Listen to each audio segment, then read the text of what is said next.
A new substance use treatment facility in Winslow recently started taking patients. Assistance Plus hosted an open house at their new building where they are already taking in patients who have opioid use disorder.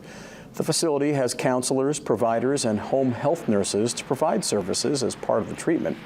They provide services such as home care and behavioral health treatments and say this support is drastically needed in Maine. This is new to Assistance Plus, and we're looking to help everyone out in the community. It's really a needed treatment here because people don't really know how low they get until they lose their house, they lose their family, they lose their cars, they lose their business, they lose everything. They have to hit rock bottom. If you or someone you know wants to learn more about Assistance Plus and their services, there will be a link on our website.